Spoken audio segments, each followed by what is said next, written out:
The prairie had a silence that could swallow a man whole, the kind of silence that made the wind itself hesitate before it dared to stir. Thomas Greaves had ridden these plains for years, yet that evening felt different, like the land was holding its breath, waiting for something he didn't want to see. The sun bled along the horizon, half swallowed by shadow, painting the dust in streaks of gold and ochre, and then he heard it, a voice, small and trembling, cutting through the emptiness like a cracked bell. "Don't look at me like that," she cried. Thomas almost didn't stop, almost let the sound drift behind him, letting the wind carry it away like a whisper lost to the dusk. But something in the raw desperation, fragile, human, terrified, pulled him to a halt.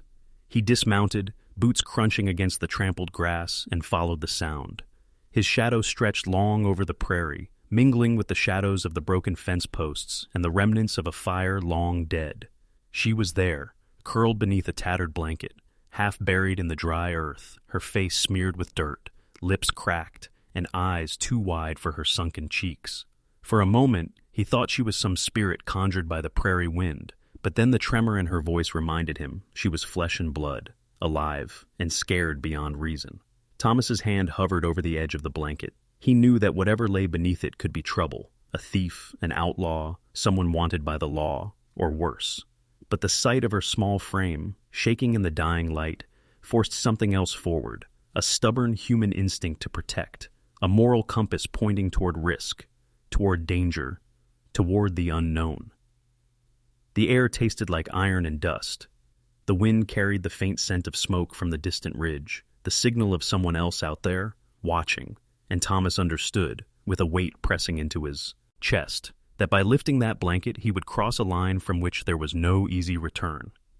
He swallowed, eyes fixed on her, and thought about the choices that had brought him here, the losses he'd buried, the vows he'd broken, the silence he'd lived with for years. And yet, in that still, cruel evening, he realized the prairie wasn't just testing him, it was daring him. With a slow, deliberate motion, Thomas reached toward the blanket, feeling the coarse fabric beneath his fingers. Something shifted beneath it, something human, something alive, and the world, for just a heartbeat, held its breath with him. Thomas froze, hand trembling as the blanket lifted. The girl's eyes, pale, haunted, and too large for her thin face, met his. For a fleeting second, it felt as though time itself had stopped, the prairie holding its long, dusty breath. She was smaller than he expected, fragile enough to be crushed by the weight of his own sorrow, yet there was a fire in her gaze, a defiance that refused to bow. He realized she was starving, her ribs traced lines beneath dirt-smeared skin, hands curled against the fabric as if holding on to the last fragments of her life.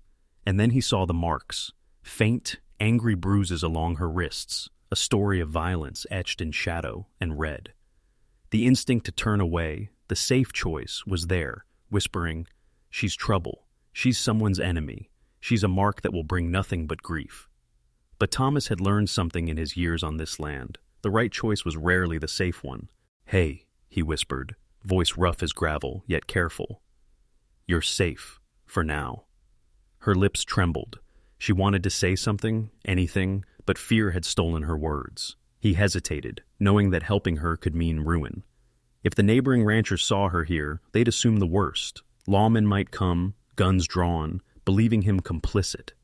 And what if her pursuers were close behind, outlaws or men with vengeance written in their eyes?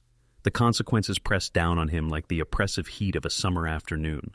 Still, he lifted her fully into his arms, feeling the fragile weight of life against him, a weight that suddenly felt heavier than any gun, any debt, any regret. He carried her toward the cabin he had inherited from his father, the one place on the prairie that smelled of old wood, leather, and memory. Every step was measured, deliberate. Every shadow could hide danger. Inside, he set her gently on the worn cot, eyes scanning the horizon through the narrow window, alert to movement. The girl shivered, and Thomas moved to cover her with the rest of the blanket, offering warmth and quiet comfort. Her gratitude was silent, a trembling nod and the smallest exhale.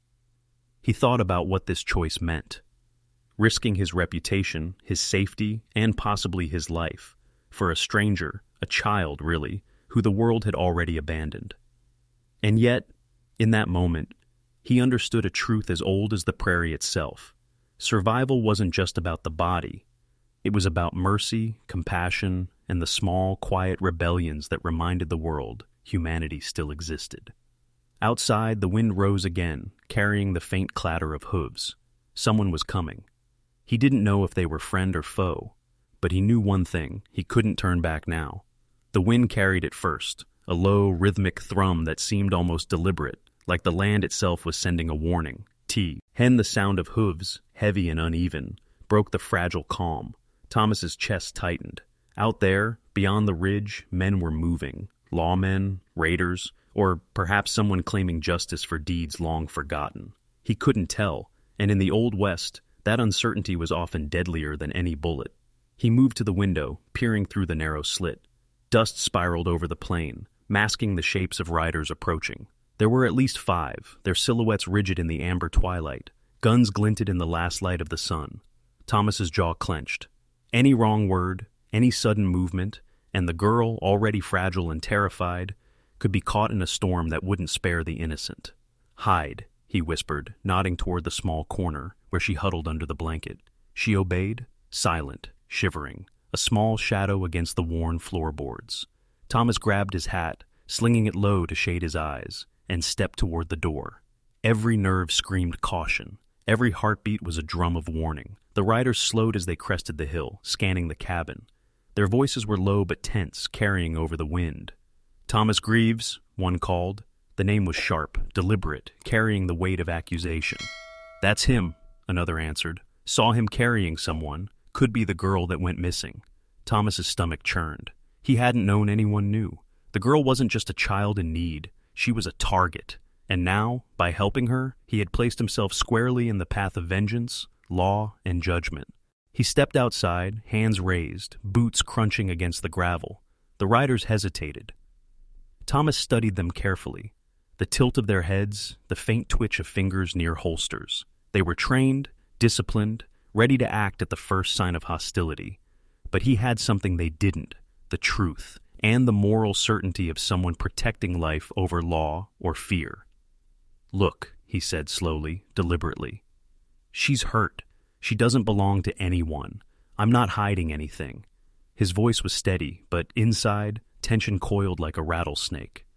A brief silence followed, the only sound the wind lifting dust into the fading light. Then the leader of the riders spurred his horse closer, eyes sharp. "You think mercy changes the law, Graves?" Thomas's gaze flicked toward the cabin, toward the fragile shape under the blanket. He knew that in a moment he would have to make a choice more dangerous than any duel: protect her at all costs, or face consequences that could destroy them both. The prairie waited, indifferent, while human lives hung in balance, poised on the edge of violence and compassion. And in that pause, every breath felt like a gamble, every second a silent plea to fate. The wind died down, leaving only the tense scrape of hooves against hard dirt.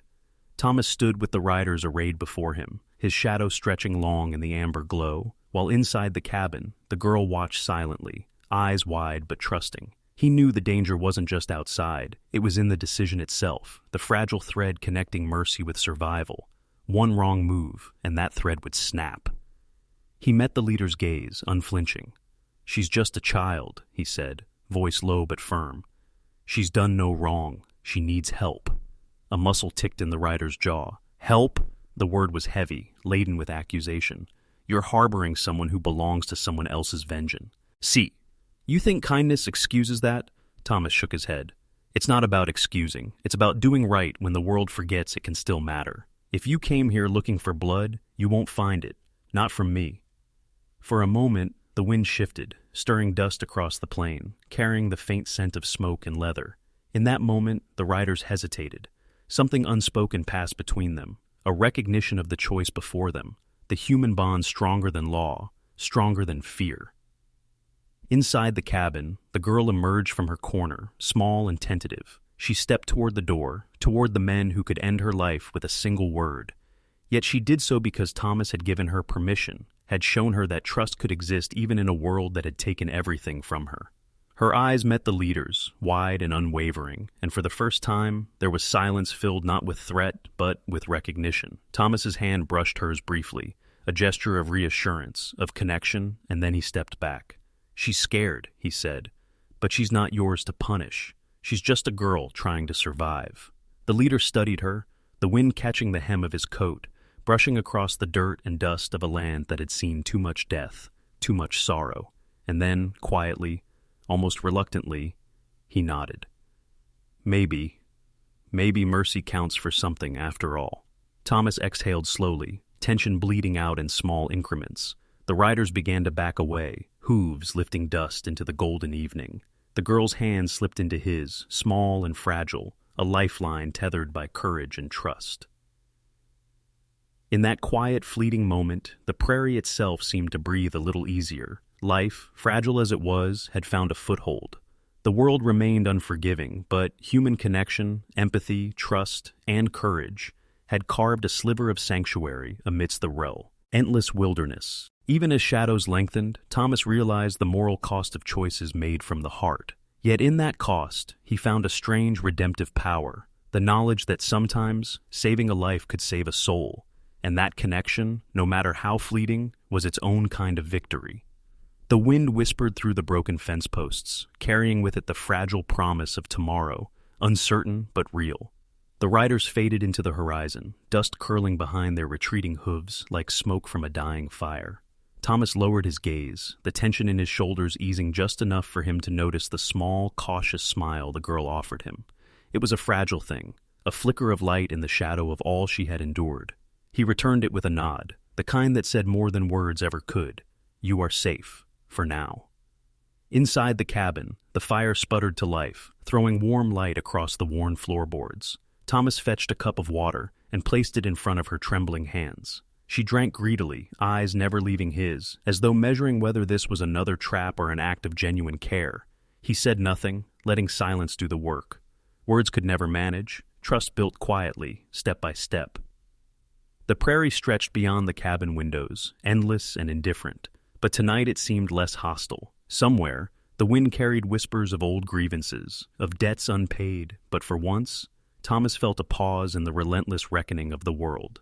In the stillness, he understood that survival was not measured only by life saved from gunfire or starvation.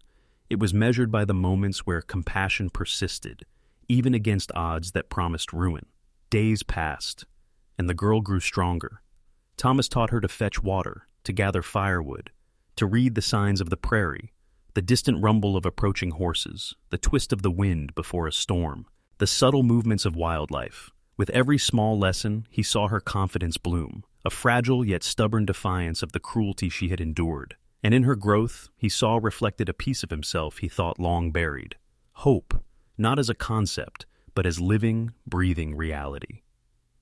One evening, as the sun dipped low and the prairie turned gold in shadow, Thomas watched her run along the ridge, hair catching the light, laughter spilling into the wind. He realized the cost of his choices, the threats, the judgment, the dangerous proximity to law and vengeance, but also the unexpected, redemptive gift that had come from them.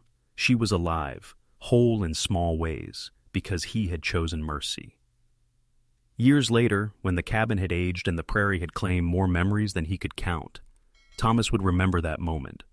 The trembling girl, the lifted blanket, the weight of moral choice pressed against his chest. And he would understand that life's most profound victories were often quiet, invisible to those who sought only law or order.